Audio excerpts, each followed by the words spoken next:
Madame Fatou Sike Kamara a déclaré ici qu'elle avait appris que les militaires étaient venus, mais les médecins traitants les ont dit de sortir pour leur permettre de faire leur travail. Oui, c'est vrai.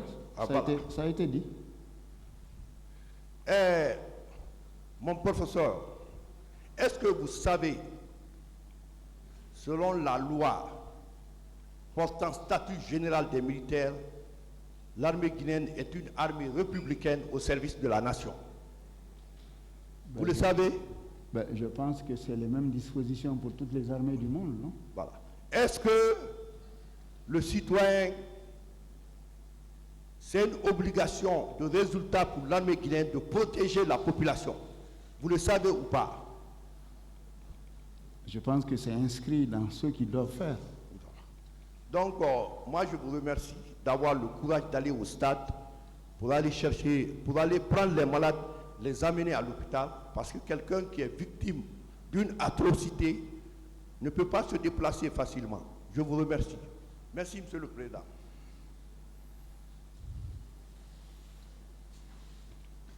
Merci, Monsieur le Président. Honorable assesseur, de m'avoir passé la parole. Bonjour, Monsieur Keita. Bonjour, Madame. Monsieur Keita, selon vous, les éléments de la garde présidentielle que vous avez vus au stade relevaient de qui? J'ai parlé de gardien. Je n'ai pas parlé de Vous garde avez déclaré présidentielle. ici avoir vu des militaires qui portaient des bérets rouges, si je suis de bonne mémoire. Moi, je ne sais pas s'ils sont de la garde présidentielle ou non, j'en sais rien. Mais j'ai vu des bérets rouges dans le quartier.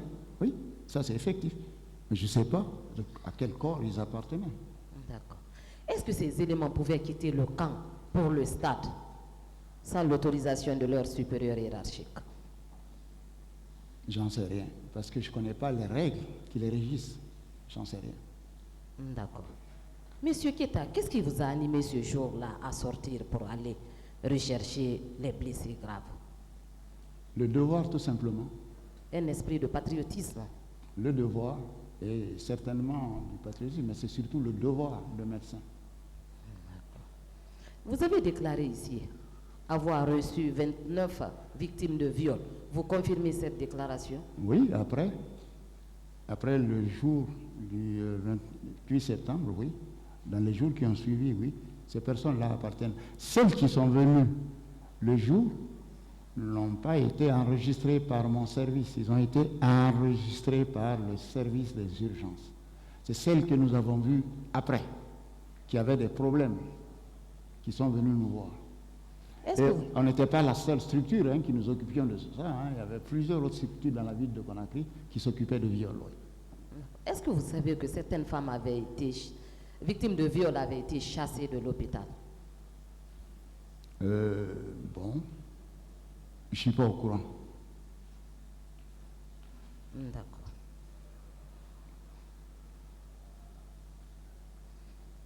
Est-ce que vous savez que certains accusés sont renvoyés devant ce tribunal criminel pour viol? Pardon? J'ai dit, est-ce que vous savez que certains accusés sont renvoyés devant ce tribunal criminel pour viol? Probablement, oui, mais je ne sais pas. D'accord. Les femmes victimes de viol que vous aviez reçues, elles étaient dans quel état? Comme une personne violée, complètement démoralisée, au bord de la crise de démence, parce que plusieurs sont passés par le service de psychiatrie de l'hôpital qui s'occupait d'elles pour pouvoir prodiguer des conseils. Et il y en a qui sont restés très longtemps dans leur prise en charge parce qu'elles étaient complètement déboussolées. Certaines femmes ont affirmé à cette barre que pendant l'acte sexuel, les bourreaux avaient utilisé des objets. Elles nous ont raconté ça aussi, oui, des objets, oui. Des morceaux de bois en particulier, des fusils, des canons de fusils. Est-ce que vous aviez constaté ces traces? Il y avait des blessures, mais nous ne pouvons pas dire si la blessure a été provoquée par un fusil ou autre.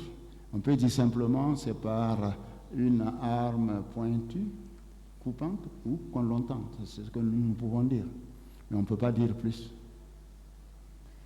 Madame Fatou Sike a déclaré à cette barre que les services des urgences de l'hôpital Donka ressemblaient à l'abattoir. Qu'est-ce que vous pouvez nous dire par rapport à cette déclaration? En tout cas, un champ de bataille, parce qu'il y avait des blessés partout.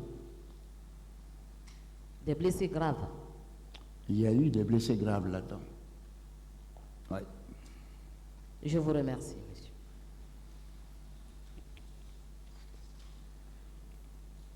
Merci, Monsieur le Président. Merci, Messieurs les assesseurs. Professeur, bonjour. Bonjour, maître. Bien. Je ne vais pas vous entretenir longtemps. Je vous entretiens autour de des grenades qui ont été jetées dans l'enceinte de l'hôpital Donka. Vous maintenez cela? Oui. C'est un fait. C'était à quel dessein ces grenades ont été jetées? Qui peut comprendre le dessein de la personne qui jette une grenade sur des personnes civiles qui, de plus, appartiennent à un corps particulier, les professionnels de santé?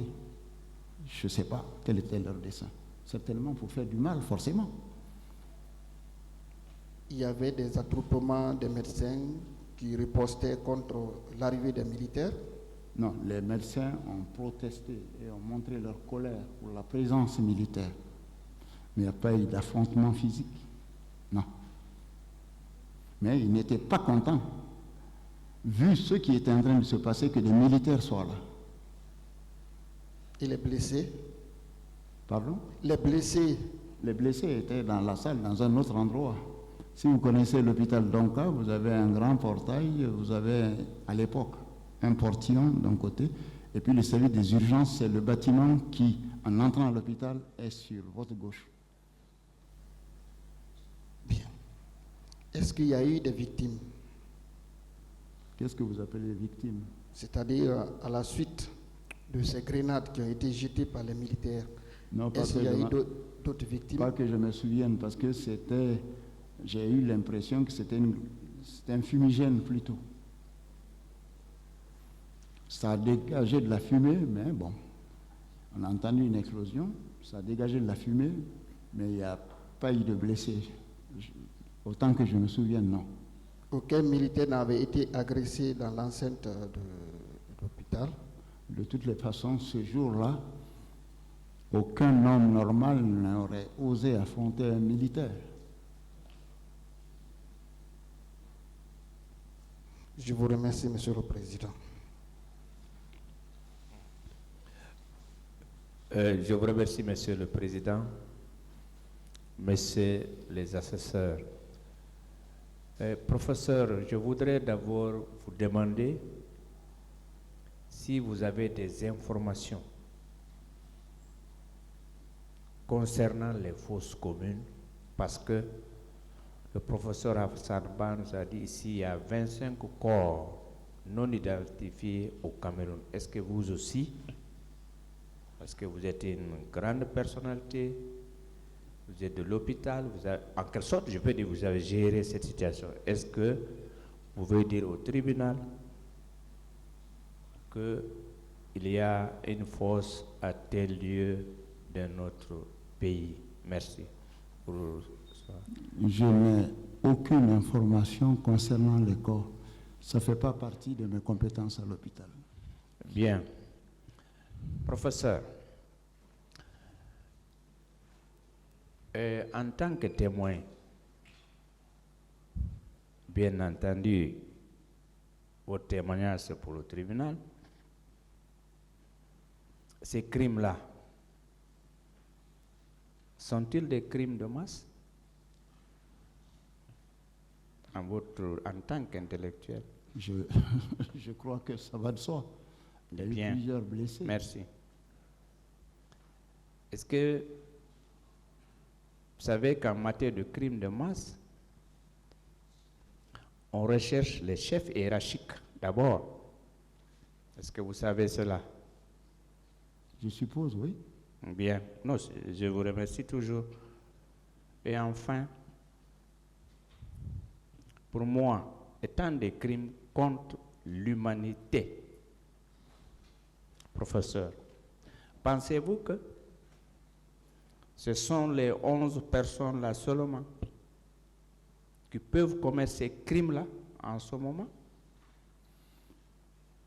Bon, c'est une question difficile, mais ce n'est pas à moi qu'il faut la poser, parce que ce n'est pas moi qui vais dire si c'est un crime contre l'humanité ou autre. Je pense que c'est à la Cour d'en décider. Ce n'est pas mon rôle.